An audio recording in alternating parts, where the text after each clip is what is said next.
wagitiki wanakwere ikirituki asare bawe tukadoza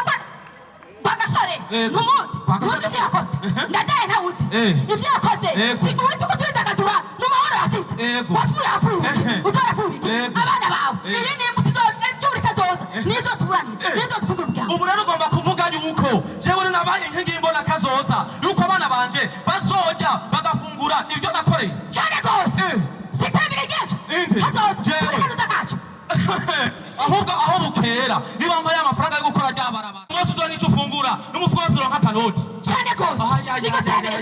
ubu rero ibyo ni isura ku kazi ngakora nivuye inyuma icyo nzogusaba uzonkundira nanjye nimba biruhuko jewe nari gucanga tugende rero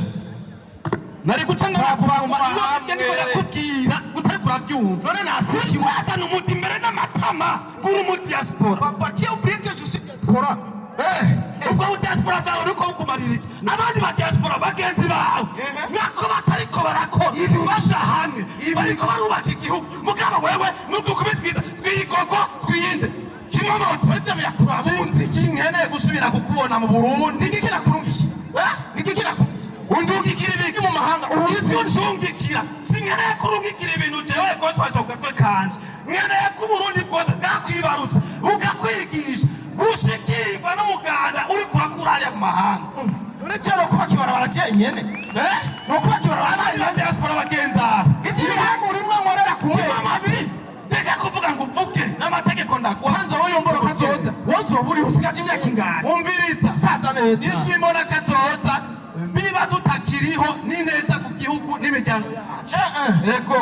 ariko ikintu kimwe ndakubwira kimutse leta mbyayi leta ngo zinakwita ariko irakora kugira ngo igwanye bamwe banatwe turimwo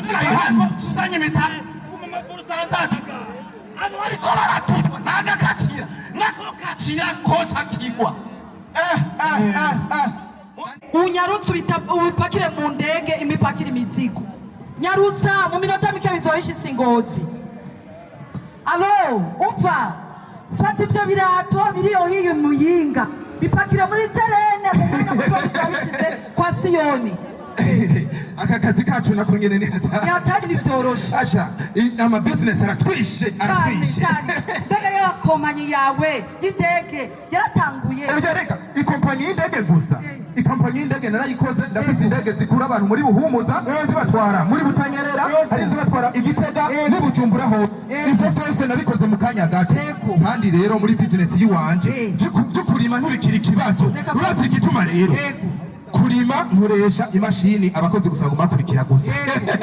ubirize rero ndakubwira ubu Burundi turimo uriko urumva ubu Burundi turimo n'Uburundi buteye imbere bw'ibihumbi 2026 urakoze tugende ndagutembereza Association